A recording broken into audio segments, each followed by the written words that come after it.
Ok, Sejam bem-vindos. força. Sejam bem-vindos à videoconferência CICAT, Riscos e Desafios do Uso de Cannabis, Respostas Disponíveis, que será dinamizada por Manuel Gonçalves Pinho, Cátia Lima, João Borges Ferreira e Cristiana Vale Pires. A moderação desta sessão estará a cargo de Ludmila Carapinha, psicóloga, da Divisão de Estatística e Investigação do CICAT. Para dar as boas-vindas, passo a palavra ao Dr. Manuel Cardoso, Subdiretor-Geral do CICAT. Bom dia, Dr. Manuel Cardoso. Bom dia. Bom dia, doutora Lúcia, bom dia a todas e a todos, também àqueles que estão a assistir à videoconferência, são todos muitíssimo bem-vindos. A minha participação hoje tem um cariz muito especial, que é dar as boas-vindas àqueles que são novos nestas coisas. Doutor Manel, doutor João, a Cristiana, já nos vimos mais vezes, já tem estado connosco. Doutora Cátia, também penso que é a primeira vez que participa apesar de ser da casa, é a primeira vez que participa nestas conferências. Bom, e a moderadora, a doutora Ludmila, que é quem tem trabalhado em termos de investigação no CICAD também um pouco mais profundamente isto. Bom dia e desejo-vos uma ótima conferência. Eu sei que são muitos os oradores. Doutor João, um cumprimento especial à colega que o vai acompanhar também, que eu sei que vai estar também consigo. Muito obrigado por esta vossa disponibilidade para estarem connosco. Aquilo que nos trazem será absolutamente indispensável para nos ajudar a pensar aquilo que são digamos, ou que podem vir a ser as políticas também nesta área. Lembrar, e ficarei por aqui porque os oradores são muitos, lembrar-vos apenas que o consumo de cannabis é provavelmente, ou é seguramente, a terceira droga mais consumida no mundo. Lembrando que a primeira será o álcool ou as bebidas alcoólicas, a segunda o tabaco, que são lícitas, e portanto a dimensão do consumo e os problemas de saúde ligados a esse consumo são astronomicamente maiores, se eu posso dizer assim. Como vocês sabem, morrem 8 milhões de pessoas devido a causas relacionadas com o tabaco, 3 milhões em todo o mundo de causas relacionadas com o álcool, e portanto a dimensão é imensamente maior. Mas a verdade é que 8% dos europeus dizem ter consumido cannabis no último ano, 22 milhões e meio, mais coisa, menos coisa, e de todos os que estão em tratamento, um terço estão em tratamento por causa do consumo de cannabis ou pela problemática que eles consideram ser o seu consumo, ou o seu consumo ser problemático e exigir algum acompanhamento. Por isso, esta conferência é absolutamente bem-vinda. Bem-vinda a todos, bem-vindos a todos os que se inscreveram e que querem participar. Votos de uma ótima conferência. Bom dia a todos e tudo a correr bem. Doutora Ludmila, é consigo. Eu vou. Obrigada. Entendo. Então, bom dia a todas e a todos. Hoje temos aqui um painel riquíssimo de profissionais que trabalham em diferentes tipos de serviços, que oferecem respostas com naturezas, com alguma especificidade e que provavelmente contactam com utilizadores de cannabis em diferentes perspectivas e, portanto, creio que teremos aqui uma boa oportunidade para expandir o nosso conhecimento e, no fundo, contactarmos com diferentes ângulos, diferentes perspectivas face ao tema da sessão, que são os riscos e desafios associados ao consumo de cannabis e, no fundo, quais as respostas que estão disponíveis e quais as respostas, no fundo, também são necessárias. Para além de apresentar os nossos conferencistas, cabe-me também fazer uma introdução muito breve, tendo em consideração os dados que temos disponíveis dos inquéritos nacionais e do nosso sistema de monitorização nacional. O Dr. Cardoso já fez no fundo, um enquadramento global. A nível nacional, nós sabemos que a cannabis é a droga ilícita mais consumida aqui em Portugal. No último inquérito que temos disponível a nível nacional, sabemos que por cada 100 residentes em Portugal, 5 consumiram cannabis recentemente, portanto nos últimos 12 meses, e destes 5, 3 consumiram diariamente ou quase diariamente e 1 tem dependência de cannabis. Vamos ver agora quais são os últimos resultados, que serão apresentados muito brevemente, na próxima semana ou na seguinte. Sabemos que este consumo tende a ser mais elevado em determinados subgrupos, como os homens, em comparação com as mulheres ou nos mais jovens, que embora possam consumir por vezes com menos frequência, tendem a consumir com maior intensidade por ocasião. Por exemplo, nos jovens de 18 anos sabemos que em cada 4, 1 declara o consumo recente de cannabis. Sabemos também que nos últimos anos, em vários indicadores de prevalência, de consumo diário, dependência, tem havido uma evolução no sentido de aumento de prevalência de cada um dos indicadores. Vamos ver também agora o que é que o último inquérito nacional nos vai indicar, e esta evolução tem sido de maior magnitude também em determinados subgrupos, como é o caso das mulheres em comparação com os homens. Sabemos também que nos últimos anos tem vindo a aumentar a procura de tratamento no nosso sistema público, em ambulatório, em que a cannabis é a droga principal. Por outro lado, o número de processos de contraordenação tem vindo a diminuir. Sabemos que, por exemplo, em 2022 eram 6.500, em 2019 7.700. E para fazer aqui a ponte também com os nossos conferencistas, os motivos que têm sido apontados para o consumo de cannabis são muito diversos. Há aqui um grande bloco que tem que ver com a motivação para reduzir o stress, ou relaxar, para melhorar o sono, para tratar a depressão ou a ansiedade. Depois um outro bloco também muito mencionado, a utilização da cannabis pelo próprio estado de alteração, para promover a socialização e em menor medida, mas de uma forma também bastante relevante, para melhorar o desempenho. E sabemos que os motivos também variam com os subgrupos populacionais, no limite variam de pessoa para pessoa, como é evidente, mas, por exemplo, estas motivações da socialização, do estado de alteração e do desempenho tendem a ser mais mencionados pelos mais jovens em comparação com os grupos etários posteriores. Passando este enquadramento, vou apresentar então o Dr. Manuel Gonçalves Pinho, que é médico no Centro Hospitalar do Tâmega e Sousa e professor auxiliar de Psiquiatria na Faculdade de Medicina da Universidade do Porto. Desenvolve investigação na área da epidemiologia das doenças mentais, especificamente na área da doença bipolar, esquizofrenia e depressão. Doutor, tem a palavra. Obrigada pela sua participação. Muito bom dia a todos. Antes de mais, agradecer o convite a estar mais uma vez aqui presente convosco a falar sobre um tema muito importante. Saudar os restantes membros do nosso painel, do nosso ilustre painel, e também saudar a plateia, que já percebi aqui pelos comentários no chat que é bastante diversificada e, portanto, o que tornará certamente a discussão, enriquecerá a discussão que nós poderemos ter sobre aquilo que vamos falar.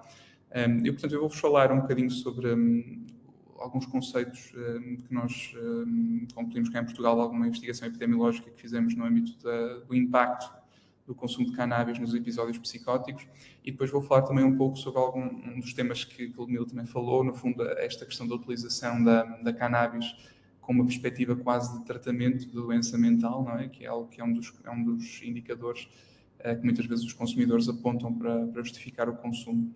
E, portanto, sem mais delongas, eu se calhar começava aqui a partilhar os slides, não é? Deixem-me só compartilhar a tela. E agora, ecrã inteiro, não é? Agora isto, partilhar. E agora estão a ver o ecrã, certo? Obrigado. E agora estão a ver os slides. Combinado? Estão a ver os slides só para poder iniciar? Sim. Sim. Muito bem.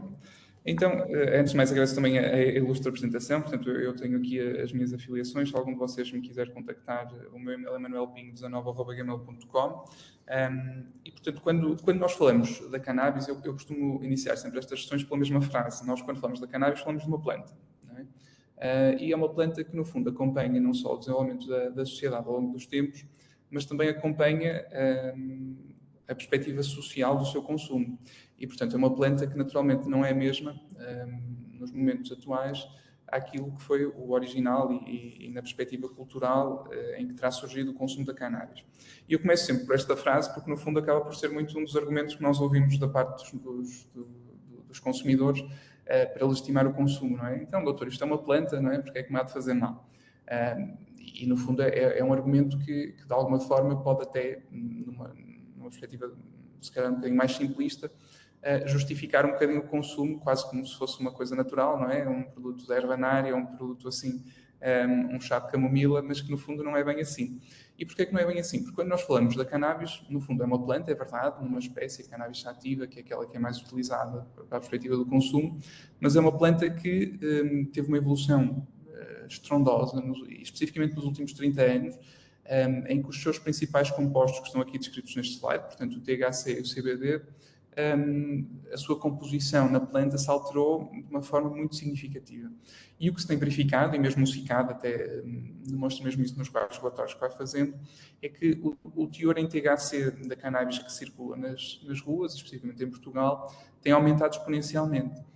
E porquê é que isto é importante? Nós, quando falamos do tetrahidrocannabinol e do CBD, eu às vezes também faço esta analogia entre o bom samaritano é o CBD, numa forma simplista, e o mal da fita é o THC, no sentido de que os efeitos psicoativos de maior relevo acabam por ser proporcionados pelo THC, e quando eu falo em efeitos psicoativos, acabam por ser não só os efeitos que a Ludmila falou inicialmente, não é, que as pessoas às vezes procuram, mas também os efeitos nefastos, com o aumento do risco de vir a desenvolver um episódio psicótico, mas também, por exemplo, a questão do síndrome motivacional, que é uma das consequências que até é muito mais comum do que os episódios psicóticos, e que passa muito ao de leve naquilo que é o consumo da cannabis.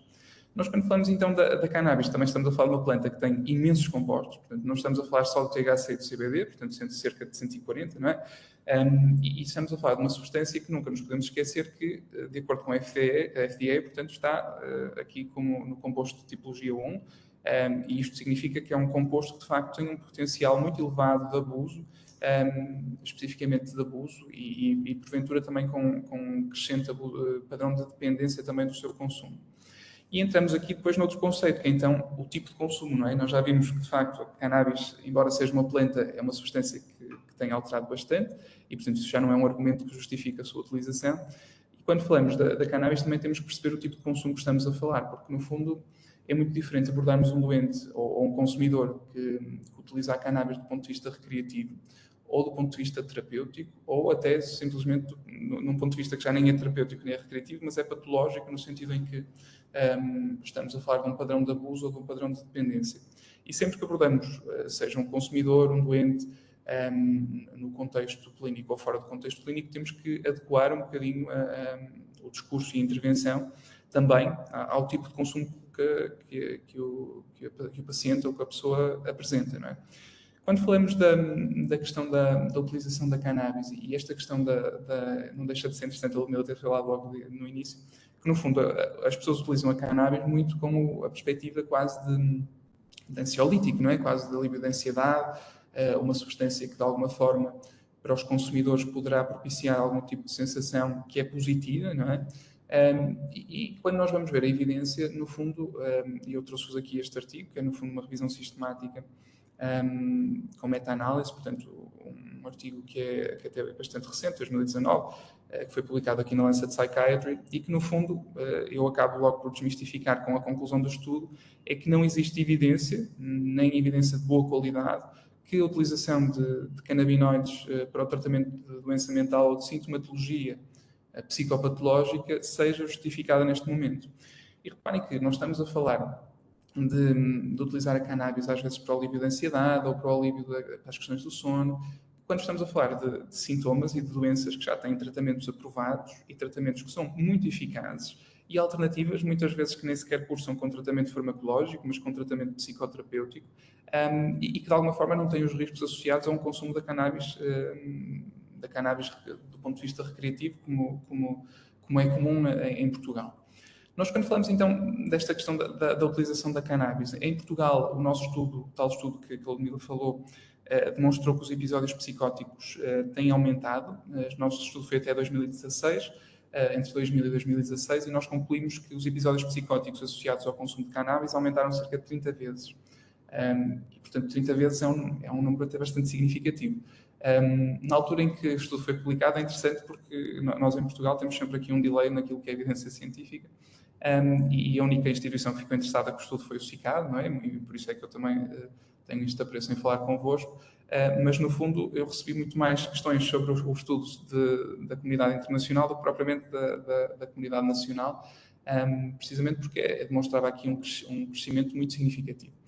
E este crescimento, naturalmente, reparem, faz sentido na perspectiva do aumento do teor em THC, que circula nas ruas, não é? Portanto, a cannabis tem um maior teor em THC, portanto, o risco de vir a desenvolver um episódio psicótico associado à cannabis aumenta, não é?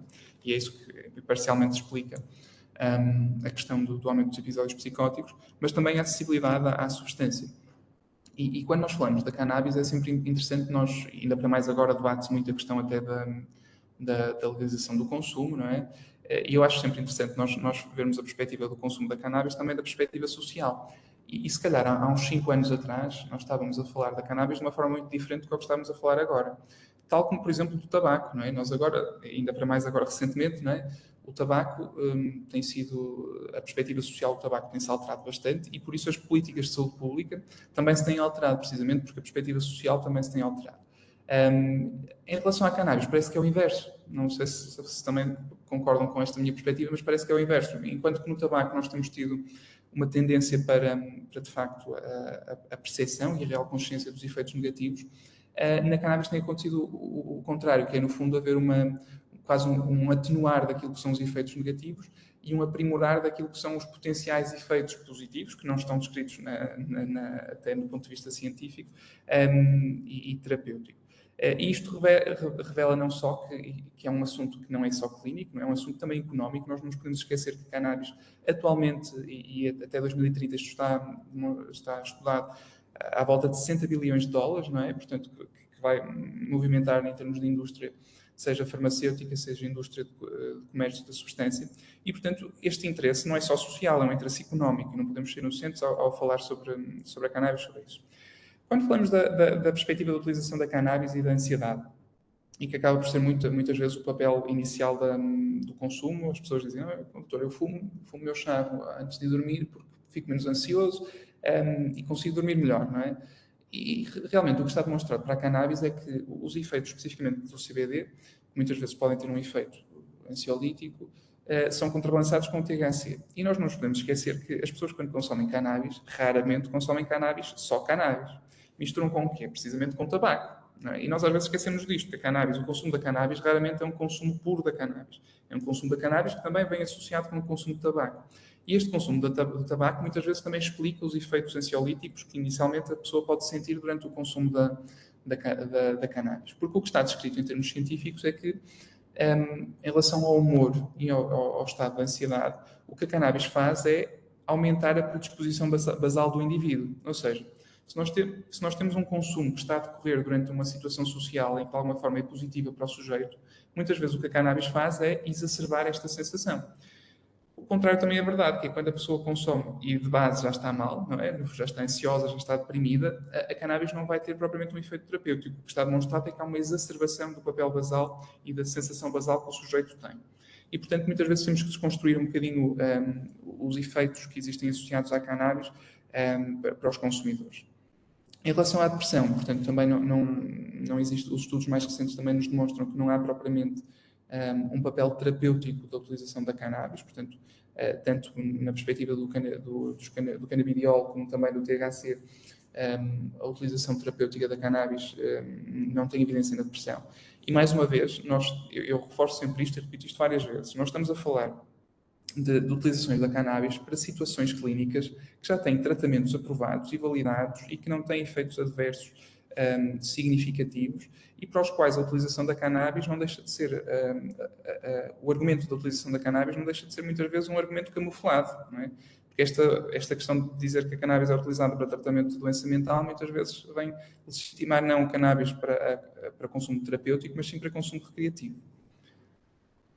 Em relação à PTSD, portanto, aqui a evidência já é um bocadinho mais heterogénea, não é? Nós temos, de facto, alguns estudos que nos demonstram que a utilização do THC especificamente poderá ter algum efeito terapêutico, mas são estudos de fase 1 e, portanto, estudos muito pouco robustos e que, no fundo, ainda necessitam um bocadinho de evidência científica. Portanto, não se preocupem que eu não vou falar muito deste slide maçador.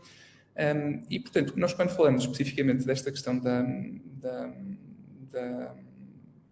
da cannabis para os fins terapêuticos, é sempre uma coisa que é agridoce para nós, que somos psiquiatras ou que trabalhamos com doentes na área da psiquiatria, porque, no fundo, muitas vezes o que acontece é que as pessoas consomem e depois deixam de fazer os próprios tratamentos que já estão a fazer de base. E isto muitas vezes não só coloca um risco de saúde mental para o sujeito, mas também um agravamento prévio da doença. Okay? E, portanto, quando nós falamos da utilização da cannabis, da utilização terapêutica, não existe qualquer tipo de aprovação para o tratamento de doença mental. Ao contrário do que acontece, por exemplo, para a epilepsia refratária e para o síndrome de hiperepese, que acontece, por exemplo, nos doentes que estão submetidos a tratamentos oncológicos, em que muitas vezes têm também eles vómitos muito intensos, mas também aí nós temos alternativas terapêuticas que também são muito eficazes, que não têm nada a ver com a cannabis, ok? Portanto, a cannabis como tratamento farmacológico tem uma indicação muito restrita e que não tem atualmente um espaço de utilização. Pronto, assim de forma genérica também para não vos maçar, eu acho que é sempre importante também mencionar que quando nós falamos aqui da cannabis temos sempre que pesar aqui os efeitos positivos do consumo e reparem que naturalmente nós clínicos, quando falamos dos efeitos da cannabis, estamos a falar também de efeitos que não são só clínicos e terapêuticos, não é? Tal como o tabaco, não é? E nós não nos podemos esquecer, até na própria comunidade clínica, que durante algum tempo nós clínicos aconselhávamos o consumo de tabaco, não é? E, portanto, esta questão da utilização de substâncias que não são fármacos para tratar sintomas deve ser sempre tida com muita cautela, não é? E mais do que tudo, também nos deve alertar um bocadinho para aquilo que existe no mundo lá fora. E por isso, mais do que termos pressa, por exemplo, em legalizar o consumo recreativo, eu normalmente sugiro sempre nós vermos aquilo que já existe nos outros países, como é o exemplo do Canadá, em que o Canadá teve recentemente, à volta de 2020, entre 2018 e 2020, uma mudança daquilo que era o paradigma legal do consumo, não é? Em que o consumo recreativo passou a ser legalizado e liberalizado. E, portanto, nós temos agora alguns estudos que estão a sair, que nos estão a demonstrar a evidência e o que é que aconteceu quando tiveram a liberalização do consumo. E alguma da evidência é um bocadinho assustadora, porque nos demonstra que o padrão de abuso e dependência tem aumentado especificamente na população em risco, que é a população dos jovens adultos, não é? Que é especificamente a população que tem maior risco de desenvolver sintomatologia psicopatológica grave com o consumo da cannabis. E, portanto, antes de estarmos aqui tão apressados a andar a 200 km a hora a tentar liberalizar as coisas, eu sugeria, de facto, vermos a evidência que nós temos especificamente do Canadá. Na Alemanha, os nossos colegas também estão a passar por um processo atualmente também de liberalização de consumo recreativo e, portanto, também estão a passar um bocadinho pelo mesmo debate que nós temos atualmente na sociedade portuguesa. E, portanto, quando falamos da cannabis, temos que pesar um bocadinho tudo isto. E pronto, no fundo era isto que eu tinha para vos dizer, não vos querendo amassar muito. Vamos tentar só agora tirar aqui os slides para eu vos conseguir ver. Okay. Obrigadíssimo. Manuel, foi interessantíssimo, não maçou ninguém, eu acho que ficaríamos todos aqui a ouvi-lo durante mais tempo, mas infelizmente o tempo é limitado e vamos prosseguir. Espero que exista ainda oportunidade depois no final para conseguirmos debater entre todos e explorar mais algumas questões.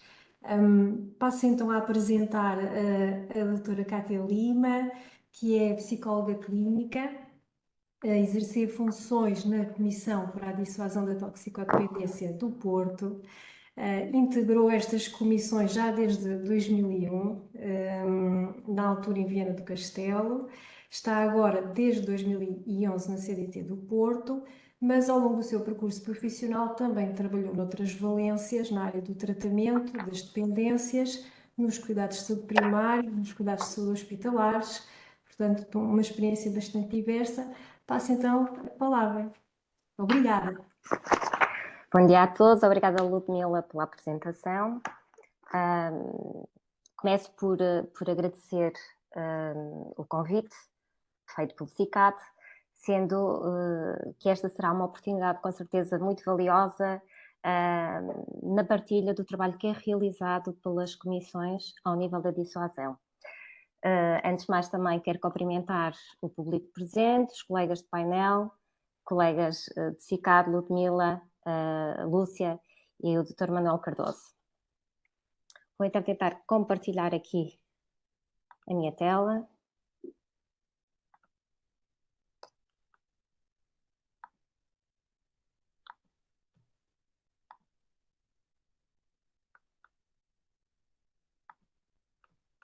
Só um bocadinho.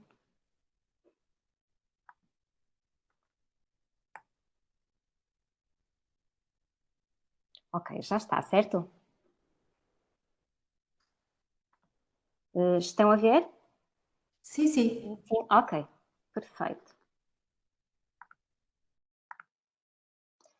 Pronto, eu vou falar, vou cingir a minha apresentação ao trabalho que é realizado nas comissões, nas CDTs, Comissões para a Dissuasão da Toxicodependência,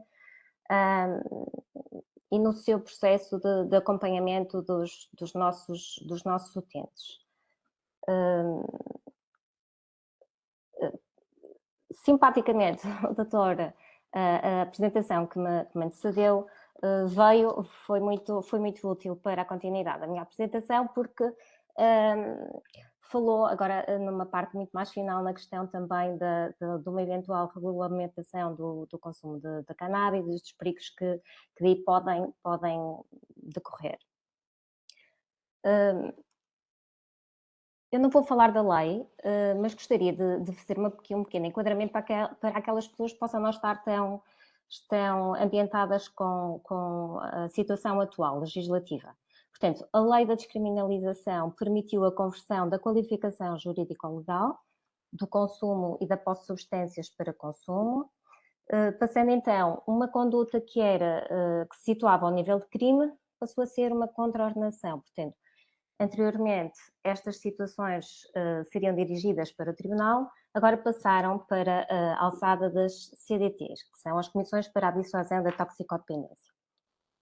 As CDTs são serviços que operam ao nível da área da saúde, portanto fazem parte de uma rede de resposta articulada ao nível dos comportamentos aditivos e dependências e pretendem contribuir quer para a dissuasão dos consumos, para a detecção precoce de situações de risco e quadros problemáticos associados aos mesmos, e proceder em conformidade com a situação identificada. Isto é, podemos proceder aos encaminhamentos para áreas de especialidade em CAD, como podemos também encaminhar as pessoas para outros serviços úteis como serviço social, serviços de saúde geral, ou mesmo a área de formação e emprego. Vou passar isto à frente. Portanto, o que é a dissuasão? Eu posso dizer que a dissuasão é a área de missão das CDT. A lei permitiu então que a dissuasão se viesse a impor como uma nova área de intervenção em comportamentos de aditivos e dependências, colocando-se então em linha transversal a atuação das restantes áreas de intervenção em CAD: prevenção, tratamento, redução de riscos e reinserção social. Eu diria, então, que a dissuasão se apresenta como uma resposta de intervenção em CAD, em comportamentos aditivos e dependências, pretende ser global e integrada, orientada e limitada no tempo e dirigida às necessidades de cada uma das pessoas, tendo também como objetivo contribuir para a mudança de comportamento e a dissuasão dos consumos. E eu aqui queria salientar a questão de limitada no tempo. Porquê? Porque a nossa intervenção pretende ser breve. Pretende ser breve porque no seguimento da nossa intervenção existem outras áreas de intervenção em CAD para o qual nós podemos direcionar as pessoas cuja necessidade assim se verifique. seja a nível da prevenção indicada, tratamento ou mesmo redução de riscos. Portanto, limitada no tempo. Portanto, dissuasão no fundo é isto. Temos aqui o diretor de uma cadeia que está a dissuadir os irmãos Dalton de efetuarem mais uma fuga. Nas CDTs, a nossa abordagem tende a ser bem mais suave, mas esperemos que efetiva na sua capacidade. Então, a abordagem em dissuasão. O nosso modelo de intervenção assenta nestes princípios, que também já falamos um bocadinho no segundo slide: detecção e intervenção precoce de situações de risco ou de maior risco, motivação para a mudança de comportamento, para a dissuasão dos consumos, encaminhamento para respostas especializadas ou mesmo outras respostas que possam ter interesse, uma área de formação.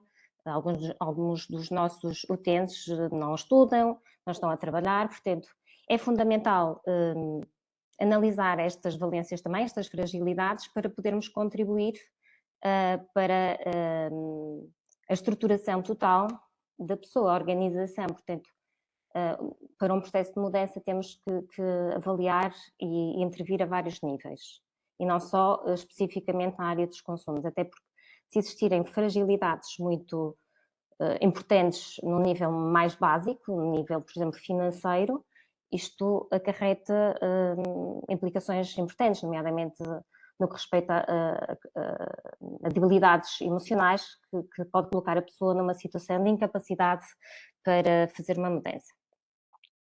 O modelo de intervenção e dissuasão é operacionalizado pela equipa técnica. Eu só vou falar da intervenção da equipa técnica e vou deixar a questão jurídica de lado, mas posso dizer que, em termos de decisão jurídica, a decisão deve sempre basear-se na avaliação da equipa técnica, que vai, de facto, fazer a análise das necessidades daquela pessoa. Portanto, na nossa intervenção, nós temos 3 grandes momentos, que é a avaliação, a intervenção e uma eventual referenciação. No primeiro momento, procedemos então à avaliação de risco da pessoa. Portanto, como é que isto acontece? Os nossos utentes são encaminhados pelas forças policiais e eventualmente também pelo tribunal, chegam à CDT e vão em algum momento entrar em contacto com a equipa técnica. Neste momento fazemos a avaliação, como outros colegas da área da saúde fazem, com recurso a uma entrevista, e fazemos a recolha de uma série de dados e de indicadores que podem ser, que serão relevantes para a avaliação da situação de risco. Recolha de anamnese, apreciação nomeadamente do estado mental, comportamental e emocional, na tentativa de detectar alguma necessidade mais emergente, análise do padrão de consumos e do seu nível de risco. Avaliamos também a motivação para a mudança, que também vai interferir no tipo de intervenção a implementar, e avaliamos ainda as necessidades e fragilidades de cada uma das pessoas que chega até nós. Esta avaliação vai nos permitir então determinar os objetivos da intervenção e passar a um segundo momento, que é a intervenção breve e motivacional, dirigida às necessidades detectadas. Neste momento, então, colocamos em marcha uma série de intervenções, que pode ir desde a intervenção mais psicoeducativa até intervenções breves, com o objetivo, então, de trabalharmos a questão da motivação para a redução dos consumos ou para a abstinência, a motivação para um eventual encaminhamento ou necessidade de intervenção em áreas de fragilidade detectadas, como já tenho dito, a questão da formação, questões de fragilidade financeira, o que identificarmos. Eu queria aqui também explicar que estes 2 momentos não implicam muitas vindas à CDT, ou não têm que implicar muitas vindas à CDT. Na maioria das situações, nós fazemos isto numa única sessão, sendo que naquelas situações em que se configuram com maior risco, mantemos as diligências de motivação em momentos posteriores.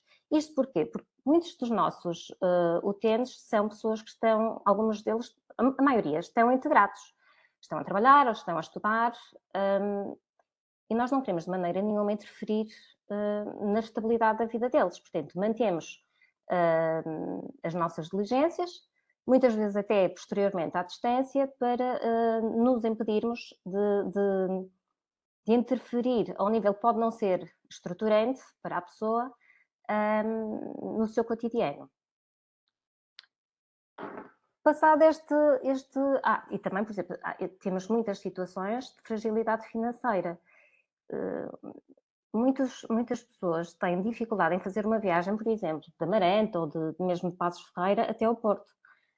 E isto é uma realidade, portanto, e nós temos de também estar sensíveis a estas questões, porque senão temos a complicar uma situação e não ajudar. Portanto, optamos também muitas vezes por intervenções à distância para facilitarmos esta possibilidade de mantermos o acompanhamento da pessoa.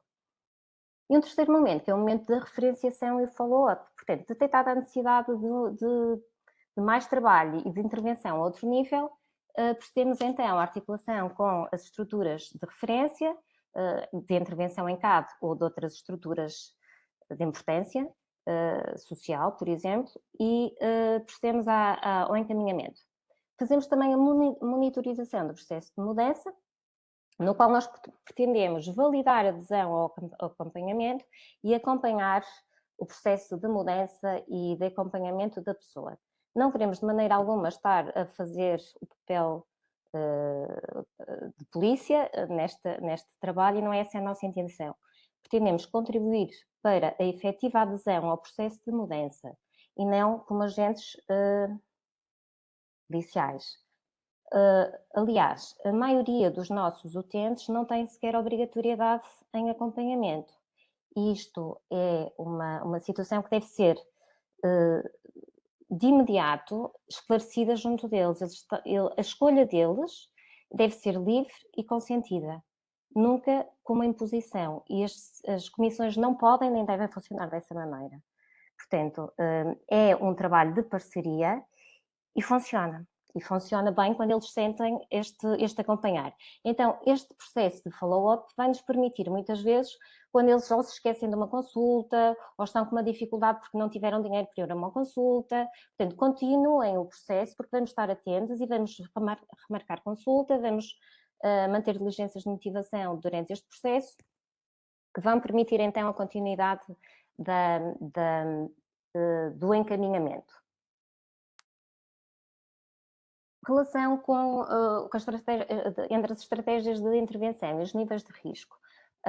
As intervenções, evidentemente, têm que ser montadas de acordo com o nível de risco, mas também com o nível de motivação para a mudança. Em relação ao nível de risco, no nível de baixo risco, as intervenções são muito mais da ordem psicoeducativa e o nosso trabalho aqui é prestar esta informação para evitar um agravamento de consumos. Nos riscos, noutras situações de risco, para além da intervenção mais psicoeducativa, podemos implementar também as intervenções breves e motivacionais, para trabalhar então a motivação para a redução dos consumos ou abstinência e um hipotético e possível encaminhamento. Situações de risco nocivo e alto risco, a importância de referenciação para cuidados especializados é alta. Portanto, aqui devemos trabalhar muito a este nível e tentar que a pessoa perceba que vai ser uma mais-valia. Muitas vezes, em algumas situações, eles não aceitam. Quando não aceitam, vamos então manter o acompanhamento na CDT para continuar este trabalho de motivação. Muitas vezes começam já uma redução, depois chegam a um determinado período e sentem que precisam, se calhar, de um suporte maior e poderá ser esse o momento em que estejam já disponíveis para um acompanhamento externo, fora da CDT. Todos os acompanhamentos e encaminhamentos que sejam realizados são seguidos também de follow-up realizado pela CDT.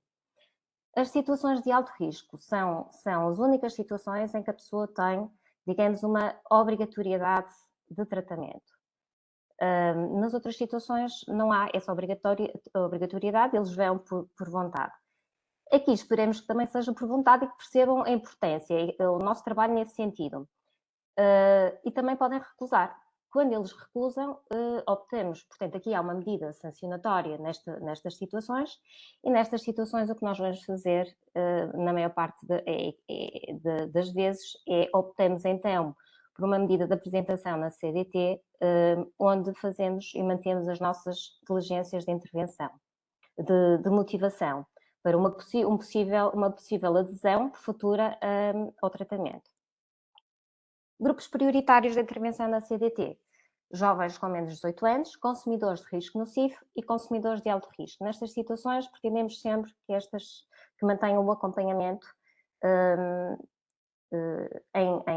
em serviços de especialidade ou, em última situação, em CAD para manter diligências de motivação e intervenções breves. Em termos de utentes, portanto, nos nossos serviços, maioritariamente, os nossos utentes são consumidores de cannabis e os autos de ocorrência que chegam às CDTs são de cannabis também.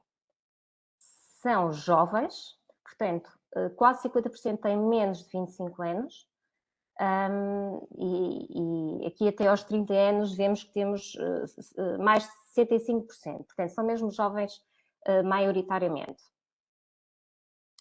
Nível de risco, risco moderado e e baixo risco são maioritariamente também os nossos utentes. Será um bom sinal. Os restantes são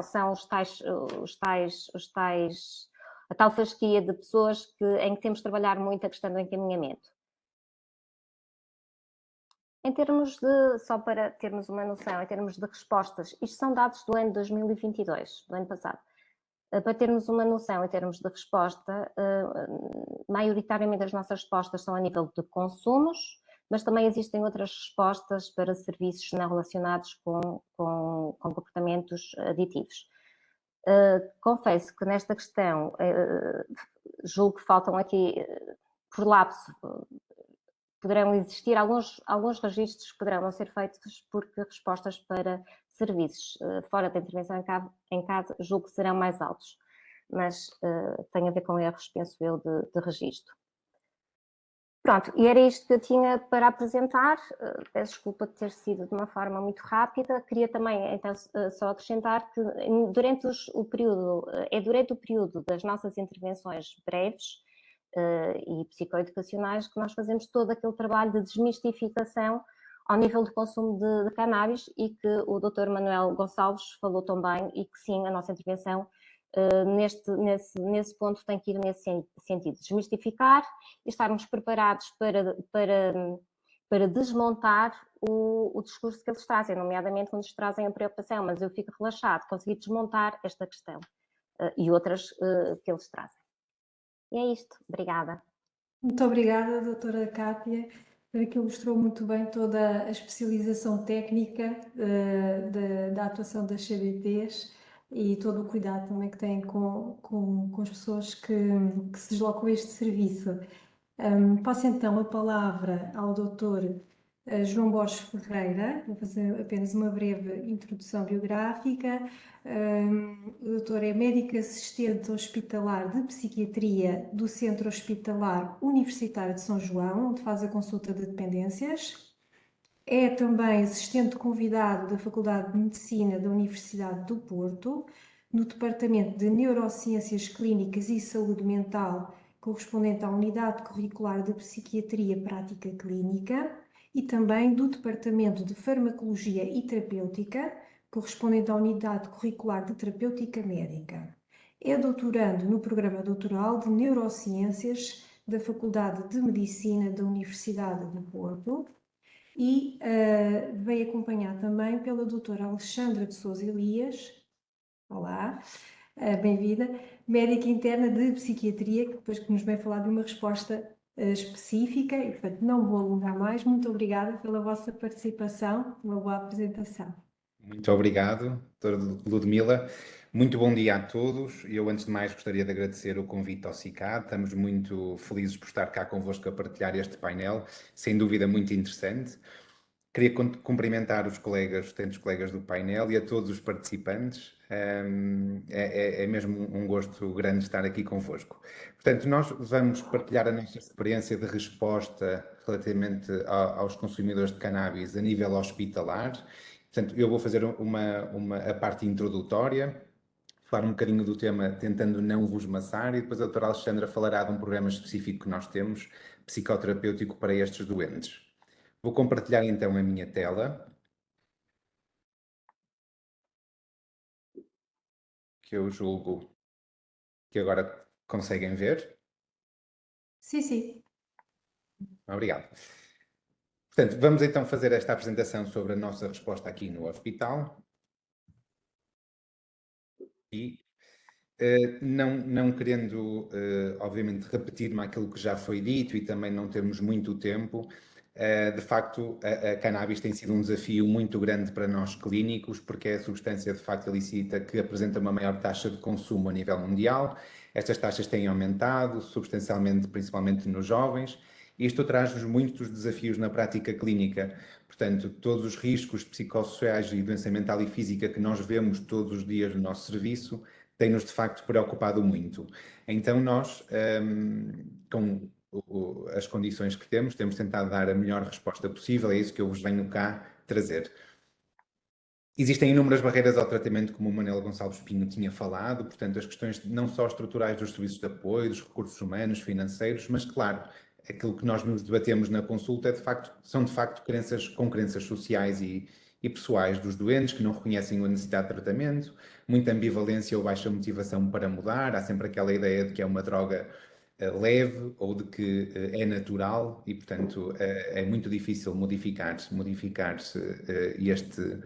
estes conceitos, muito medo do estigma da doença mental que também vemos nos doentes. E, de facto, os doentes, quando consomem cannabis e têm doença mental grave, nomeadamente esquizofrenia, bipolar, de facto, traz-nos desafios ainda maiores.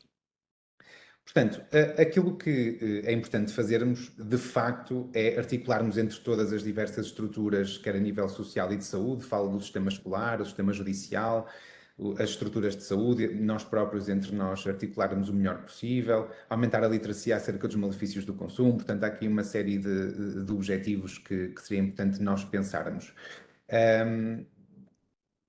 Ao nível hospitalar e do nosso Hospital de São João, o nosso serviço é um serviço relativamente grande.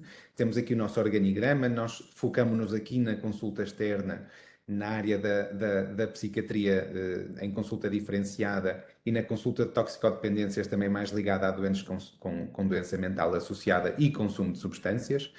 Temos então a professora Maria Augusta Coelho, que faz consulta comigo de toxicodependências, e depois temos um programa também psicoterapêutico, que é o CANDIS, que vem do nome Cannabis Disorders, que é coordenado pela doutora Ana Sofia Machado, que é psiquiatra do nosso serviço, e a doutora Alexandra Souza, que está cá hoje comigo para falar um bocadinho acerca dele, para vos apresentar e também dar aqui algumas luzes acerca deste programa que nós estamos a implementar, e quem sabe se tiverem também interesse em saber um bocadinho mais, possam ler, e nós obviamente estamos disponíveis para isso. Temos apoio da psicologia com a doutora Vânia Rocha e depois temos um apoio de serviço social à consulta geral. Estamos sempre em estreita comunicação com a unidade de psiquiatria comunitária, portanto as equipas que fazem as visitas domiciliárias, como temos doentes com doença mental grave, nomeadamente como eu tinha dito, doença psicótica, esquizofrenias, doença bipolar, unidade do jovem, portanto as equipas comunitárias e a unidade do jovem são estruturas com as quais nós contactamos muito frequentemente, partilhamos os nossos utentes. Portanto, claro que nós temos vários objetivos na consulta, tem sido um desafio cada vez maior e nas últimas 2 décadas realmente têm surgido várias intervenções até psicoterapêuticas nas perturbações primárias do uso de cannabis. Foi encontrada empiricamente eficácia de facto na terapia cognitivo-comportamental, entrevista motivacional, que são as terapias mais usadas neste contexto, também na terapia por contingências e estratégias de prevenção de recaída. E estas modalidades conduzem, de facto, a melhores resultados. Claro que quando falamos de melhores resultados neste contexto, de facto, são resultados modestos e diminuem após o tratamento. De qualquer das formas, ainda continua a ser a nossa principal arma terapêutica. Têm surgido alguns ensaios com alguns fármacos com o intuito de estudar as intervenções adjuvantes no tratamento, mas também aqui temos várias limitações. E o Candis, de facto, este programa psicoterapêutico é uma das primeiras terapias específicas para o consumo de cannabis que foi desenvolvida na Europa, nomeadamente na Alemanha. É destinada a adolescentes e adultos e combina os conceitos, lá está, da terapia cognitivo-comportamental, da entrevista motivacional, da terapia de resolução de problemas.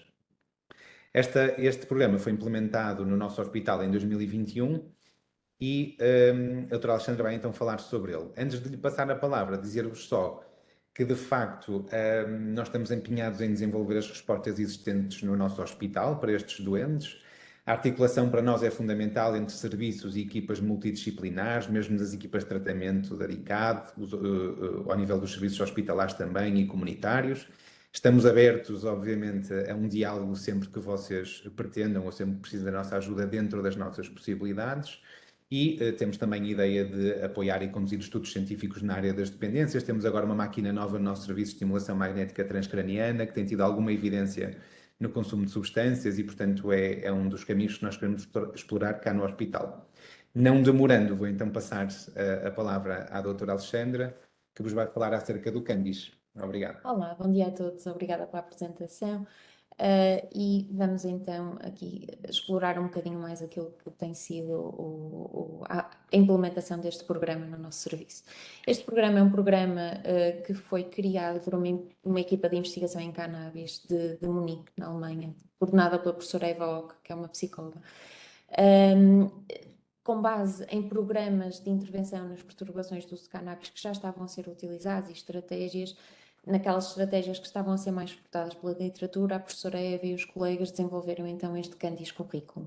Como o João disse, é um programa psicoterapêutico que inclui estratégias psicoterapêuticas de 3 tipos de psicoterapia: a terapia motivacional, cognitivo-comportamental e o treino de resolução de problemas, que foram adequados às necessidades específicas desta população.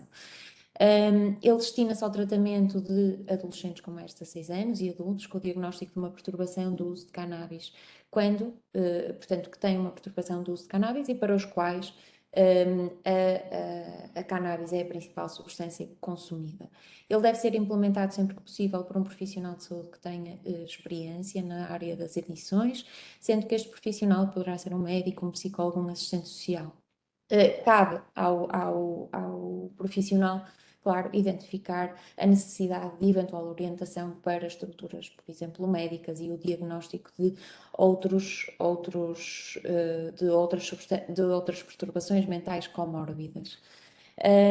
Isto porque um programa não deve ser iniciado num doente que tenha psicopatologia aguda a comprometer o sucesso do programa. Ele inicialmente foi desenvolvido para aplicação em contexto hospitalar, mas entretanto já foi validado noutros contextos e pode ser utilizado tanto nos cuidados de saúde primários como no âmbito de programas comunitários. É um programa que vai estabelecer orientações muito claras para que sejam atingidos 6 objetivos terapêuticos específicos.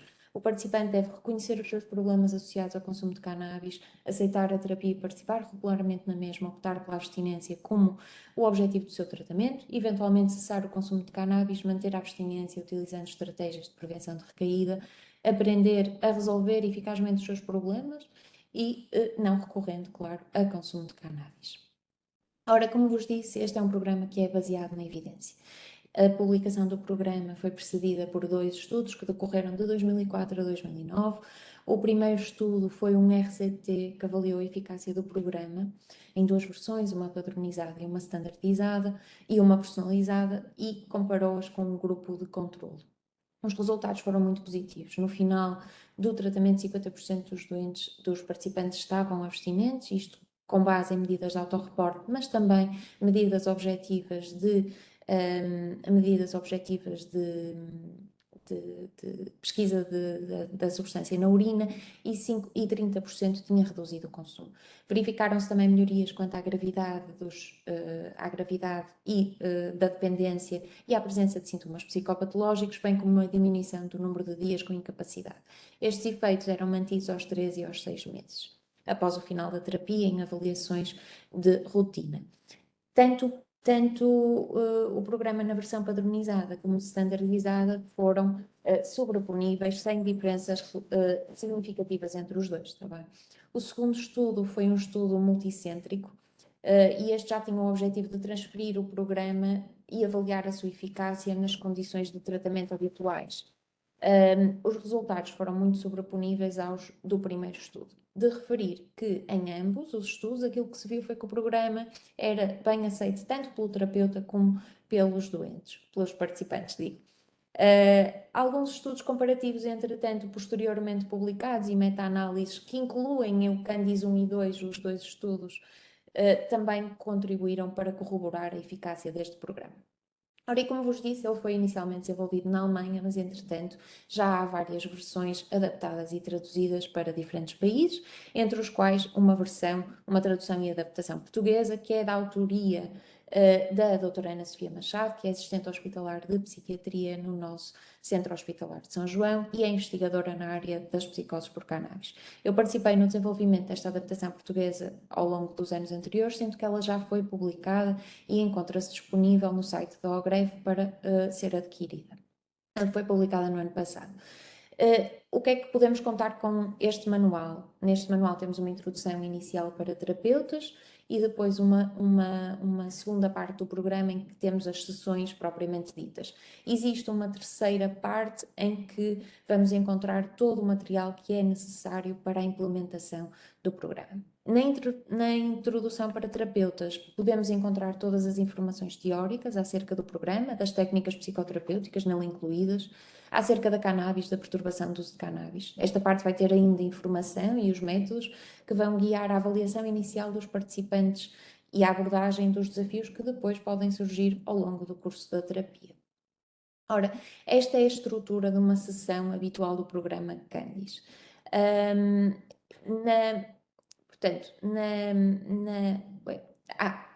Ok, faltava-me dar-vos este slide. Nesta segunda sessão do manual, portanto, numa segunda parte do manual, vamos encontrar as sessões do programa. As sessões vão estar individualizadas, são descritas e é explicado com instruções passo a passo como é que se pode implementar cada uma, incluindo os materiais que vão ser necessários e os exemplos práticos que guiam depois a aplicação na vida real. As primeiras sessões, os principais objetivos de tratamento são o reforço motivacional da participação no tratamento para a alteração dos padrões de consumo de cannabis. Discutimos os resultados de uma sessão diagnóstica inicial. O participante deve conseguir compreender quais são os fatores biopsicossociais que podem, no seu caso, ter contribuído para o desenvolvimento de uma perturbação do uso de cannabis, toma consciência de quais são os seus problemas que estão relacionados com o consumo. Também aqui vamos ponderar os motivos para manter, os motivos para cessar o consumo e tudo isto, e vamos discutir questões que preocupam muito os doentes, os participantes, como as questões das preocupações acerca da abstinência. Todas estas estratégias vão aumentar a motivação para que o participante possa iniciar uma alteração de comportamento. Então, nas sessões 4, 5 e 6 é formulado e implementado, utilizando técnicas de terapia cognitiva comportamental, um plano para o dia D, que é o dia de cessação de consumos. E nesta fase do programa vamos muito falar sobre gatilhos, vamos aprender a identificar os gatilhos, as situações que são de elevado risco pessoal para o consumo de cannabis e vamos ensinar competências importantes para alcançar e manter a abstinência, que vai ser o principal objetivo do tratamento. Sessões 7 e 8 inteiramente destinadas à resolução de problemas psicossociais, sabendo nós que tanto podem ser consumo como consequência como causa de alterações do consumo dos participantes. Por último, nas últimas sessões, portanto, falamos muito sobre saúde mental. Na sessão 9 falamos sobre a relação entre o consumo de cannabis e os problemas de saúde mental e na sessão 10 o participante aprende a lidar com a pressão social para consumir cannabis. Esta sessão vai concluir o programa psicoterapêutico e nela é dada a oportunidade ao participante de rever todos os conteúdos que lhe foram ensinados. Ora, todas as sessões seguem esta mesma estrutura, em sessões de 90 minutos.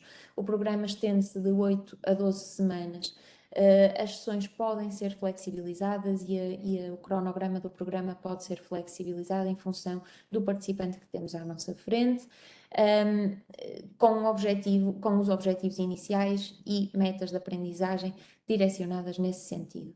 A estrutura pré-definida das sessões é a mesma, há um acolhimento inicial em que vamos preencher alguns questionários de monitorização, há introdução à sessão, conteúdos específicos para cada sessão e no final é sempre dada a oportunidade ao participante de resumir a sessão, de falar sobre aquilo que foi mais importante para ele naquela sessão. Tudo é feito com o objetivo de aumentar a motivação, de sistematizar conhecimentos, de adquirir competências.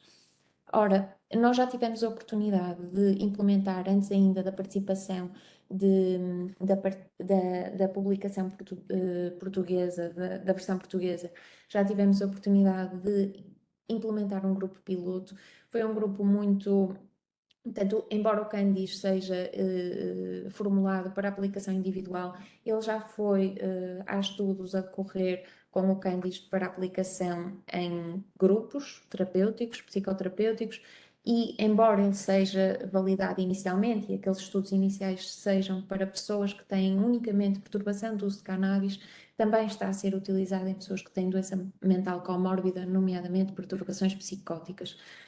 No nosso contexto e adaptando o programa ao nosso contexto, aquilo que nós fizemos foi, tanto no grupo piloto como no grupo que está a decorrer atualmente, pensar em fazer o programa em grupo, portanto, adaptar o currículo ao contexto do grupo PAL e abrir o programa a pessoas que têm comorbilidade, que são as pessoas que mais frequentemente acompanhamos em contexto hospitalar.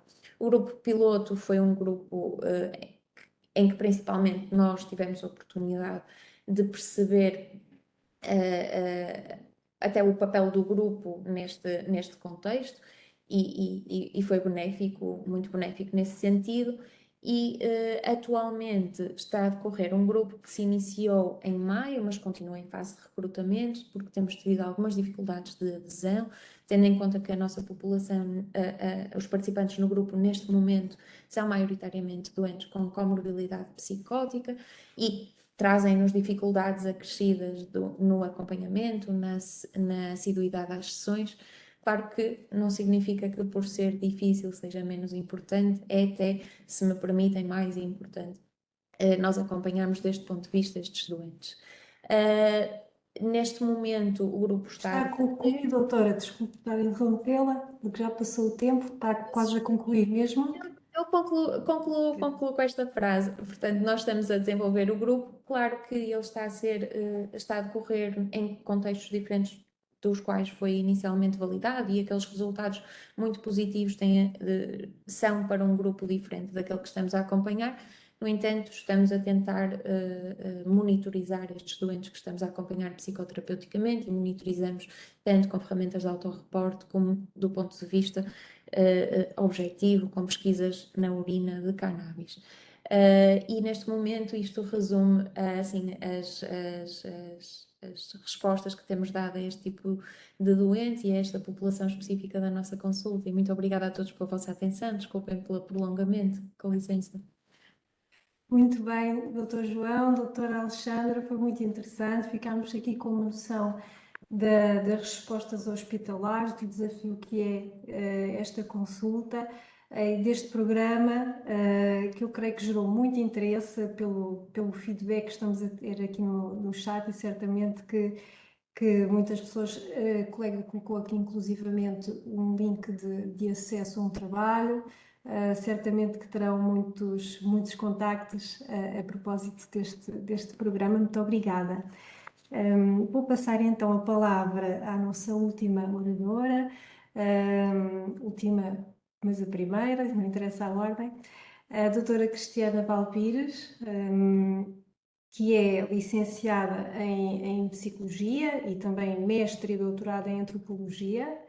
É membro fundador da Cosmicare, onde tem estado envolvida no desenvolvimento e implementação de uma consulta de apoio psicológico e redução de riscos para pessoas que consomem cannabis e outras substâncias psicoativas, e é também investigadora no Centro de Investigação para o Desenvolvimento Humano e docente convidada na Faculdade de Educação e Psicologia da Universidade Católica Portuguesa. Bem-vindo, obrigada pela sua participação. Bom dia, antes de mais, bom dia a todas e a todos que estão a assistir a esta videoconferência. Começo por agradecer ao CICAD também o convite que me endereçaram para representar aqui hoje também um pouco da experiência, um pouco daquela que tem vindo a ser a nossa experiência também de intervenção psicológica, não é? De aconselhamento breve com pessoas que consomem cannabis neste tema em específico. E também por cumprimentar os e as colegas de mesa. Estive a ouvir as vossas apresentações com muita atenção e muito interesse, e penso que a minha intervenção vai complementar e trazer uma outra perspectiva ou um outro eixo de possibilidade de intervenção com pessoas que consomem cannabis. Então vou partilhar agora a minha apresentação. Imagino que estejam a ver. Sim? Sim, só falta pôr em modo de apresentação. Ok, Agora sim. Bem, então o que eu trago aqui hoje, como eu dizia, é um pouco a nossa experiência no âmbito de uma consulta de apoio psicológico e redução de riscos que temos vindo a desenvolver. Esta consulta começou a ser desenvolvida no âmbito de um projeto de intervenção comunitária da Cosmic Care e de redução de riscos que temos vindo a implementar em Lisboa, e também com um cofinanciamento do CICAD e da Câmara Municipal de Lisboa, e onde aproveitamos também esse apoio financeiro, esse financiamento, para desenvolvermos assim um piloto de um modelo de consulta focado em redução de riscos, não é? Que de alguma forma permitisse que o nosso aconselhamento tivesse também uma componente de apoio individual, não é? Sendo que a nossa experiência era maioritariamente acontecia em festivais e em eventos de grande dimensão. Eu não disse, mas a Cosmic era uma organização vocacionada para intervir na área da redução de riscos, e temos muita experiência de intervenção com um espectro alargado de serviços em eventos de lazer noturno, em festivais de verão e agora também com o Drop-in em Lisboa. Quando eu digo de espectro alargado, é porque incluímos, ou a nossa resposta inclui serviços de monitoria, ou seja, serviços de drug checking, que permitem análise química, aliás, das substâncias psicoativas que circulam nos mercados informais, e também iniciativas de psicoeducação, de sensibilização, de educação para padrões de consumo de substâncias mais seguros em diferentes subculturas de consumo.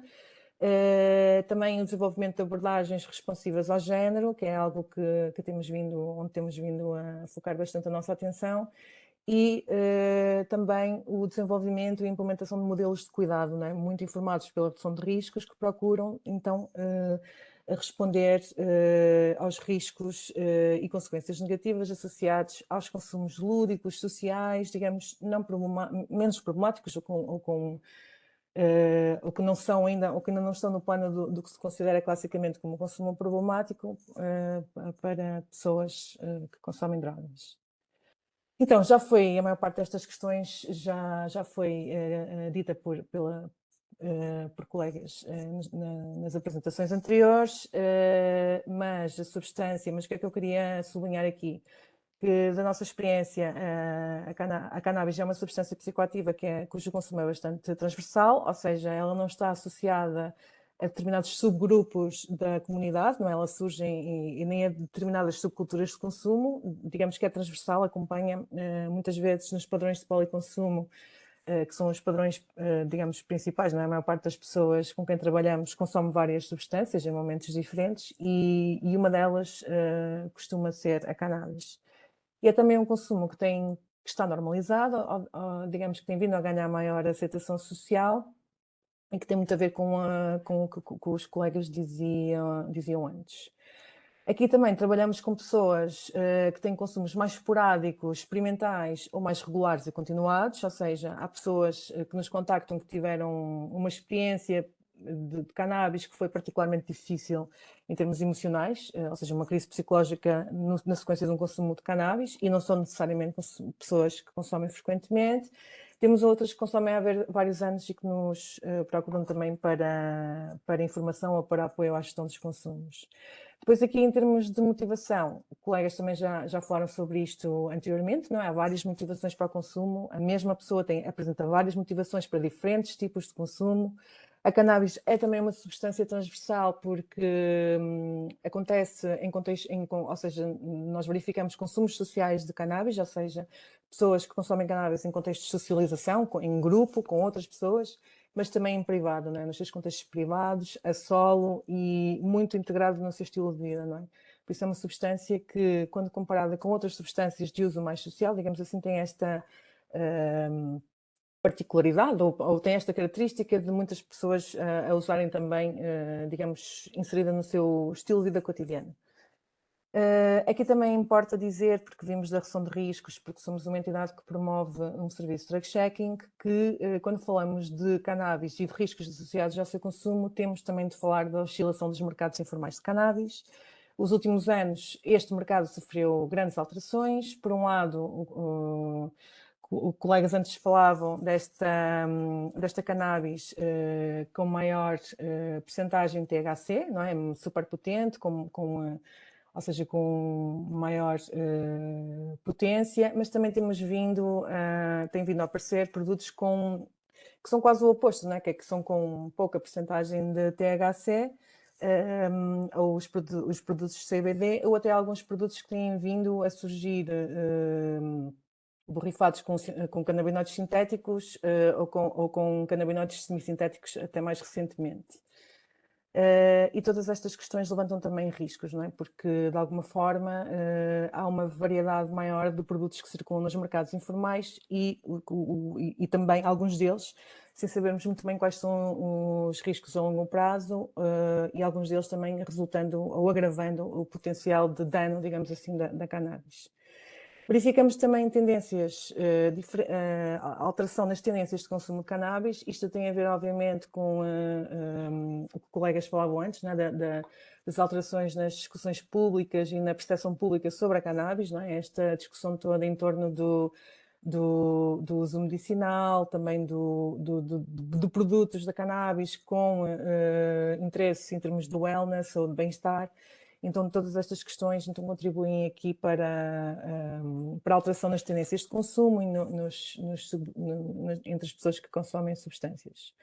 Mas a nossa perspectiva enquanto pessoa, ou seja, a nossa perspectiva enquanto organização que trabalha na redução de riscos, o nosso foco, obviamente nós trabalhamos com a dimensão de risco, mas trabalhamos também com a dimensão de benefícios, ou seja, as pessoas consomem porque reconhecem na cannabis benefícios, porque reconhecem interesse no seu consumo, e o nosso trabalho também passa por centralizar essa procura intencional por experiências que são benéficas, não é? E a partir daí depois trabalhamos, digamos, a prevenção do risco, a redução do risco, etc.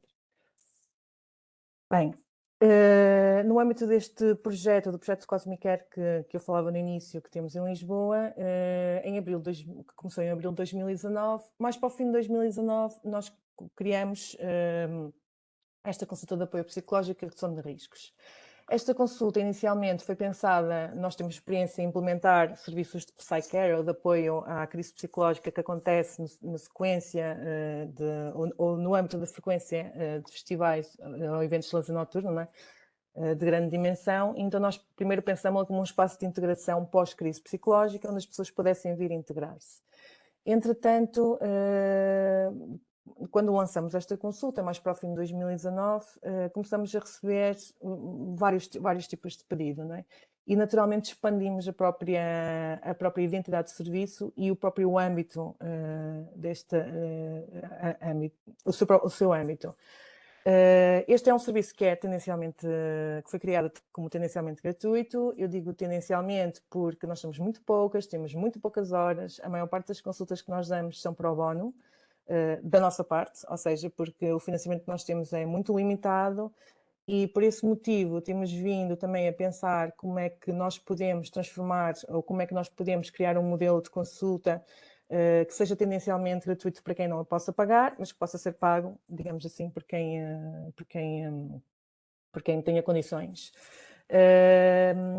E nesse sentido estamos numa fase de transição deste serviço. Mas ele é também um serviço que nós oferecemos às pessoas como confidencial e online, ou seja, online tem a ver com a falta de recursos, tem a ver também com as pessoas que nos procuram, que são jovens, que têm maior resistência em deslocar-se até aos serviços e tem-nos corrido bastante bem esta modalidade. Assim como ao confidencial, que não recolhemos dados que permitam identificar a pessoa de forma nenhuma, isto também tem... ou seja, também se tem mostrado interessante para as pessoas com quem nós vamos trabalhando.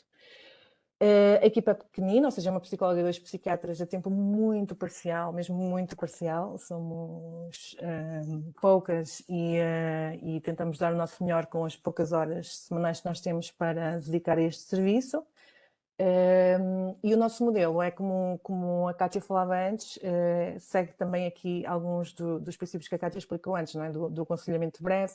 Normalmente nós estamos com uma pessoa entre 1 a 3 sessões, até porque já percebemos pela nossa experiência que depois deste tempo o tema deixa de ser a substância ou o consumo, porque normalmente o consumo é só o sintoma de algo.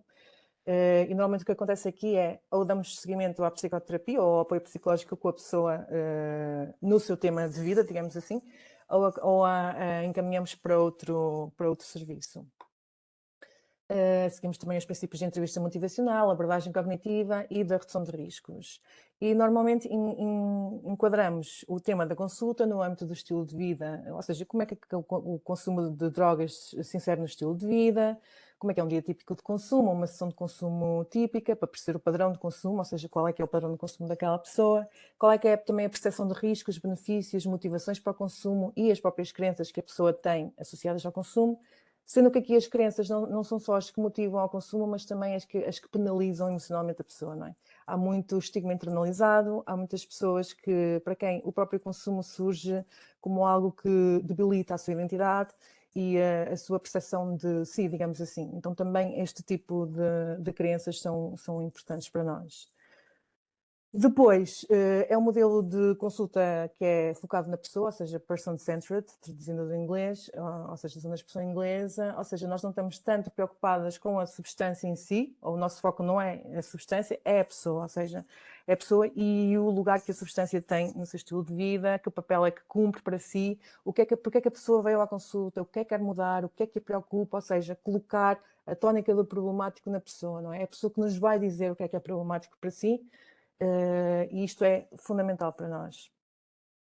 Portanto, aqui também neste modelo de consulta aplicamos uma abordagem integral de saúde mental, numa lógica em que a saúde mental não é só definida pela ausência de perturbações mentais, é também o bem-estar, a qualidade de vida, a forma como os estressores sociais impactam, ou seja, é toda esta percepção de qualidade de vida e de bem-estar. E aqui volto a referir, porque isto é muito importante para nós, que o que é problema no consumo é a pessoa que o define, é a pessoa que nos diz o que é a preocupa, o que é problemático para si, e é a partir daí que trabalhamos. A nossa abordagem é a redução de riscos e minimização de danos, ou seja, o consumo, não entendemos o consumo como inerentemente mau, e também a abstinência não é o fim último deste serviço, não é? Ele é muito focado também na parte do apoio à gestão do consumo, do apoio digamos, à reflexão sobre o próprio consumo e esclarecimento de dúvidas, psicoeducação, entre outras dimensões. Nós lançamos uma campanha no âmbito deste projeto, não é? do projeto Cosmicare em Lisboa, que lhe chamamos Bem Me Quer, Mal Me Quer, que foi um título que nós achamos interessante porque balanceava bem esta dimensão dos benefícios e dos riscos, não é? E sempre nesta lógica de divulgar, por um lado, um serviço e que as pessoas viessem até nós. Entretanto, paramos de divulgar esta campanha e paramos de divulgar o serviço porque não temos, estamos, como vos disse, numa fase de transição, a pensar qual é o modelo de consulta que nós vamos criar, porque não temos capacidade, ou seja, quanto mais divulgamos, mais pessoas vêm até nós e nós temos muito, muito poucos recursos. E estamos então a pensar, só para vos dar um exemplo, no mês passado, no Reddit, uma pessoa partilhou a nossa consulta numa discussão sobre cannabis e no espaço de uma manhã recebemos 12 pedidos de consulta, assim, de pessoas preocupadas com os seus consumos de cannabis. Pronto, que é nós demoramos tempo, nós demoramos 1 mês e meio a dar vazão a 12 novos pedidos, porque, lá está, por causa da questão dos consumos, e por isso dizia que é um modelo que nós que está em transição, que nós estamos a pensar mudar e mudar como e para quê. Em termos desta consulta de redução de riscos, de apoio psicológico e redução de riscos, das pessoas que nos chegaram, que reportaram como principal, ou seja, em primeiro lugar, desde mais ou menos ali do fim de 2020 até agora, nós atendemos um total de 131, tivemos 131 pessoas na consulta. Não é um número gigante, mas também não é um número nada pequeno para nós, tendo em conta que temos, como eu vos dizia, recursos muito limitados, uma divulgação também muito restrita da consulta. Conseguiríamos rapidamente aumentá-lo se aumentássemos, digamos, a escala da divulgação, mas neste momento não temos condições para isso, como já referi. Destes 131 casos, 41 pessoas identificaram nos e-mails de pedido de consulta a cannabis como a sua principal, ou a primary drug, a principal substância cujo consumo as preocupavam. Todos os casos são autorreferenciados, o que é algo que é interessante e talvez... que é interessante, ou seja, porque são as pessoas que vêm até nós, são as pessoas que nos procuram, são as pessoas que vêm com a sua noção de problema e com a sua noção do que é que as preocupa, não é? E a média de idades é aqui à volta dos 28 anos, por isso é assim uma população adulta, não é? Jovem adulta, todos maiores, não atendemos menores. A maior parte das pessoas são de policonsumo. Eu dizia que destes 41 casos são as pessoas que dizem que a cannabis é a sua principal preocupação, mas temos, ou seja, como a maior parte das pessoas que atendemos tem padrões de policonsumo, é muito maior o número de pessoas consumidoras de cannabis que nos procuram. E em termos dos pedidos, ou da principal razão pela qual pedem a consulta, normalmente é apoio à gestão de consumo, ou seja, muito poucas estão interessadas na abstinência, e quando estão, nós encaminhamos para os serviços de tratamento, ou seja, que não é o nosso âmbito, nós não trabalhamos esse âmbito porque não temos, ou seja, porque não temos condições, há outros serviços que o fazem. Muitas vezes têm também dúvidas relacionadas com a cannabis, saúde física, saúde mental. Algumas têm a ver com crise psicológica, ou seja, na sequência de um consumo de cannabis resultou um mal-estar emocional e a pessoa quer um espaço seguro para se organizar, digamos assim, ou para perceber o que é que aquilo foi. Temos pessoas que vêm, na sequência, ter interrompido sozinhas o consumo, ou seja, fizeram cessação de consumo a solo. Fizeram cessação de consumo a solo e basicamente estão com sintomas de ansiedade, ou seja, vários sintomas, e procuram então este espaço para perceber o que é que está a acontecer. Pronto, traumas, experiências adversas, por exemplo, aqui, principalmente de parte de mulheres, não é? Por exemplo, há pouco tempo recebíamos um pedido de uma pessoa que dizia que o seu principal problema era a cannabis, e depois em consulta percebemos que o seu principal problema não era a cannabis, era o facto de estar numa relação muito violenta, não é? Uma relação de intimidade com violência simbólica e psicológica muito severa, e que a cannabis, na verdade, aquele consumo de cannabis era o que permitia a esta pessoa lidar com aquela adversidade toda no seu contexto privado, não é? Era através da cannabis que a pessoa conseguia relaxar em casa. Então também surgem estas situações e também temos de ver o que é que a cannabis significa no estilo de vida e na vida daquela pessoa. Está concluído, agora já passámos aqui o tempo. Para concluir, perdi imenso tempo na primeira parte, pronto. Como a Cosmicare trabalha com drug checking, por vários motivos que já foram ditos pelos colegas anteriormente, é muito importante também pensarmos nos riscos que estão relacionados com o facto ou seja, com a informalidade dos mercados de cannabis, nomeadamente os produtos de alta concentração de THC, os canabinoides sintéticos que circulam, que trazem, de facto, riscos agravados, digamos assim. E para nós seria muito importante que o nosso serviço de drug checking expandisse ou, digamos que, aumentasse a sua competência para poder também, ou a sua competência, os seus recursos, para poder também analisar canabinoides. Neste momento, as técnicas que nós temos não nos permitem fazê-lo, e é algo que a médio e longo prazo nós gostaríamos de ter e de expandir também para monitorizar e para informar as pessoas com mensagens de redução de riscos mais adaptadas à cannabis que circula nos mercados informais em Portugal. Obrigada pela vossa atenção e peço desculpa por aumentar. Obrigada a nós pela sua participação, foi muito interessante conhecermos este serviço e esta perspectiva de ser um serviço centrado na pessoa, não é? Onde o consumo tem diferentes tipos de lugares, não é?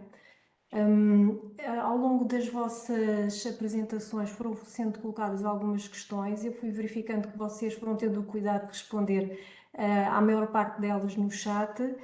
Há uma outra questão pendente relativamente ao programa de intervenção na cannabis que foi apresentado, e depois temos aqui mais uma outra questão específica que eu vou passar então a abordar. Em relação ao serviço de Alcandis, disse bem, não disse? Há aqui uma questão da Patrícia Aguiar, se o programa é apenas para ser aplicado a nível individual, e uma outra questão sobre... Há 3 questões aqui pendentes, uma sobre as dificuldades de adesão, se puderem falar um pouco mais sobre isso, e uma outra sobre a possibilidade de acesso ao manual. Passo então a palavra, por favor. Sim, posso responder. Portanto, relativamente ao acesso ao manual, no site da OGREF, eu se calhar posso escrever aqui, eu vou escrever aqui no chat, aquisição do manual. No site da OGREF que eu vou deixar assim aqui escrito, podem ver o manual ou adquirir, ou ter assim mais informações sobre ele. Relativamente à questão de ser em grupo ou individual, de facto esta foi uma psicoterapia criada originalmente para sessões 1 a 1, mas nós aqui no hospital e a própria criadora da formação na Alemanha está a testar em grupos, portanto nós aqui no São João também estamos a fazer em abordagem de grupo uma vez por semana e associado a sessões individuais. Depois haveria uma terceira pergunta, que eu já não me lembro qual era, honestamente. Dificuldades de adesão ao programa. Porquê? Sim. As dificuldades reportadas por nós cá no hospital é porque os nossos doentes hospitalares têm patologia dual, muitas vezes com psicoses associadas a consumos de canabinoides,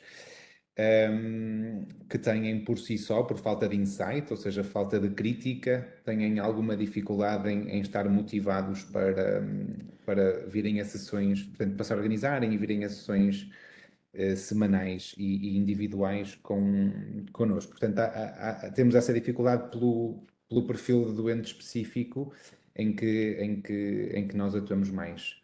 Mas na comunidade a adesão é sempre muito maior, quando há interesse, obviamente, num aspecto mais comunitário. Obrigada. Se calhar vou pegar aqui num bloco de questões ou de partilhas também que foram sendo feitas, que dizem respeito a uma preocupação com o aumento do consumo e com uma percepção de falta de respostas. Se calhar isto pode ser um tema para todos, ou quem quiser pegar em primeiro lugar, sobre, no fundo, os diferentes tipos de utilizadores que estão a surgir, nomeadamente utilizadores bastante jovens, como estão aqui a ser referenciados no site, e qual é que é a vossa perspectiva sobre as respostas que estão disponíveis? Quem quiser... Posso começar? Entretanto, se alguém quiser complementar. A nível de respostas, o CICAD tem, os serviços de intervenção em comportamentos aditivos e dependências têm algumas respostas, quer a nível da prevenção indicada para jovens até aos 24 anos, quer a nível depois para tratamento para outras situações, para pessoas mais velhas ou situações de maior risco.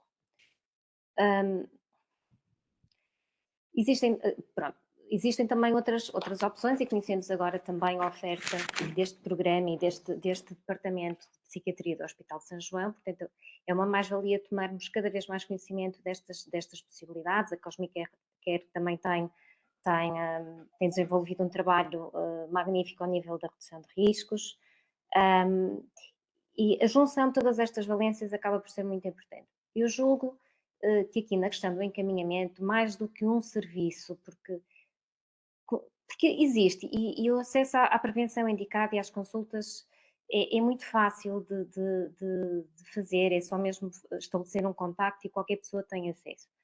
Muitas vezes o que não existe é a motivação ou conhecimento dos pais também em relação a esta possibilidade que de facto é de fácil acesso.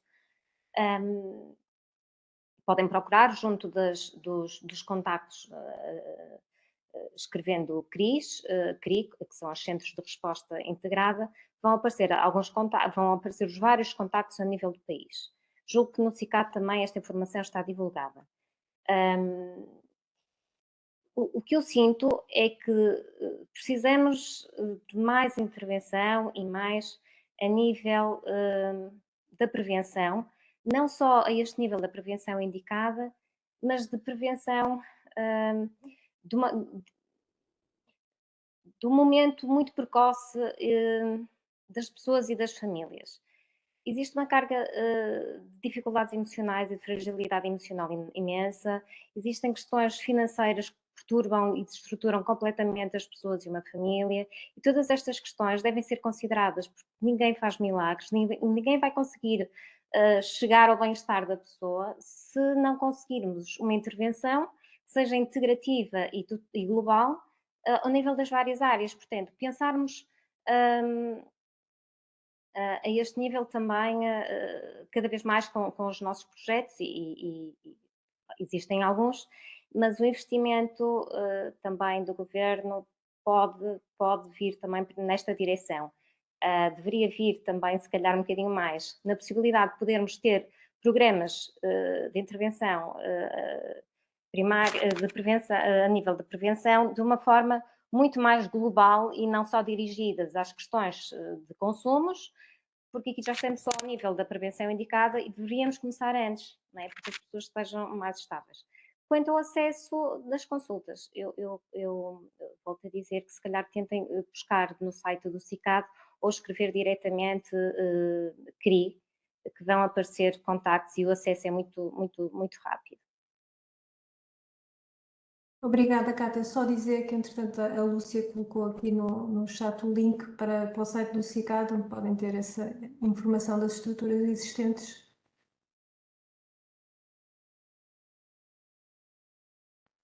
Cristiana. Sim, olá. Então, eu também acho que precisamos de mais respostas e respostas mais diversificadas.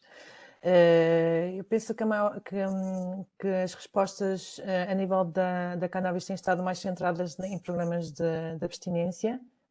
Diria que precisamos de outro tipo também de abordagens, porque nem toda a gente tem interesse em abstinência. Da nossa experiência, as pessoas que nos procuram não têm, ou seja, querem perceber como é que podem viver mas sem abdicar do consumo da cannabis, pelo menos naquele momento que nos procuram. Não significa que no futuro isso não aconteça, e podemos já fazer esse trabalho para o futuro, mas no momento que nos procuram não é isso que querem.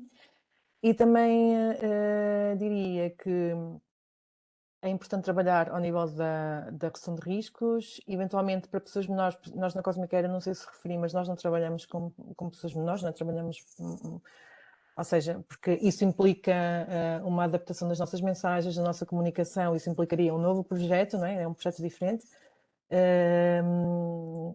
Mas as pessoas informam-se muito também online. Por exemplo, eu há um bocado falava que foi através de um fórum, de uma discussão no Reddit, que recentemente que tivemos assim um boom, assim, numa manhã de vários pedidos de consulta, porque as pessoas, há este peer-led, não é?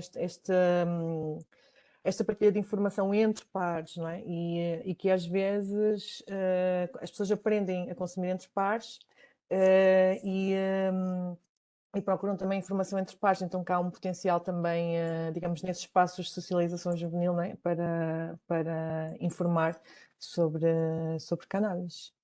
Não sei, há muitas coisas a dizer, mas são estas que me ocorrem agora. Obrigada, Cristiana. Não sei se quer comentar também, Dr. João. Posso comentar muito brevemente. Portanto, do ponto de vista do acesso em termos hospitalares, e aqui na nossa realidade, de facto, é preciso haver um pedido, um encaminhamento através dos cuidados de saúde primários. e portanto aqui o nosso acesso será mais restrito nessa questão, mas todas as respostas são curtas e poucas, tendo em conta as dificuldades que nós, e principalmente quem está no terreno sente, não é? A falta de recursos humanos, do investimento, financeiros são sempre gritantes. As substâncias também nos últimos anos da nossa experiência, portanto, a problemática relacionada com o consumo de substâncias os desafios são crescentes porque não estamos a ver alguns movimentos do ponto de vista dos consumos, e o investimento na área das substâncias tem sido cada vez menor, isso nós notamos. E, portanto, há sempre muita dificuldade, há sempre poucos recursos, mas eu acho que é de valorizar o trabalho de todos aqueles que se dedicam a esta área. E, portanto, aqui no hospital mais difícil, e na comunidade ainda vamos tendo mais resposta, apesar de tudo. Muito obrigada a todos. Tal como esperava, foi uma videoconferência super interessante, super rica, graças aos vossos contributos. Esperamos voltar a vê-los, certamente, a todos. E passo a palavra, creio eu, ao Dr. Cardoso. Pode ser, a Lúcia não está a ver-se. E já agora deixem-me... Olá, Lúcia. Doutora Lúcia. Em primeiro lugar, parabéns a todos. Foi uma excelente conferência. Foi ótimo poder ouvir-vos os vários pontos de vista. Acho que foi belíssimo. Muito obrigado. Dizer-vos, não sei se a Lúcia falará disso, mas em resposta também a esta última questão, nós vamos fazer na próxima semana, em comemoração no dia 23, porque não podemos fazer no dia 26, a apresentação do inquérito à população geral, dos resultados do inquérito à população geral, portanto será 2 a 8 dias, e isso é importante e é bom que saibam. E logo a seguir vamos fazer a apresentação de aquilo que nós chamamos o módulo de inscrição pública. Portanto, a apresentação de uma possibilidade de os cidadãos individualmente se inscreverem no sistema de informação multidisciplinar que responde a todas, uma inscrição nos CRIs, se quiserem, nos Centros de Respostas Integradas, na intervenção em comportamentos aditivos e dependências. Bom, vão ter que chegar lá para ver, mas a ideia é que cada cidadão possa, sabendo, inscrever-se, estará identificado o sítio de proximidade com a residência, ele pode escolher, será identificado, ou ser-lhe-á pedido que identifique quais são os seus problemas de consumos e os problemas de consumos ou de jogo, inclusivamente. Portanto, uma abertura claramente à sociedade para diretamente se inscrever numa consulta. Bom, falta depois a outra questão que o João disse muito bem, que é os recursos que existem, as capacidades que nós temos de dar resposta, é que podem depois ser limitados, já o são agora, mas de qualquer das maneiras dar-vos nota disso. Esperem por dia 23 ou apareçam dia 23, será uma sessão presencial, mas com a possibilidade de acompanharem por esta via, também por EBEX. Divulgaremos se não foi ainda divulgado, creio que não, doutora Lúcia, divulgaremos essa informação para acederem e poderem acompanhar essa formação. Pela minha parte, apenas em nome do CICAD, agradecer-vos de novo, João, falta o Manel Pinho, mas também para ele, também para a Alexandra, Kátia. Eu troco sempre o nome à Cristiana, e estou sempre aqui para lhe chamar Liliana ou coisa que o valha. Cristiana, peço imensa desculpa, porque fico sempre a travar, a ver se não falho. Obrigadíssimo, foi uma excelente conferência e espero que nos possamos encontrar mais tarde e partilhar experiências, nomeadamente em toda esta intervenção, que é excelente, dos serviços de psiquiatria poderem fazer o acompanhamento do duplo diagnóstico e fazer pontos, que são absolutamente indispensáveis. Forte abraço a todos, muito obrigado e já agora, bom fim de semana. Obrigado. Obrigada. Bom fim de semana.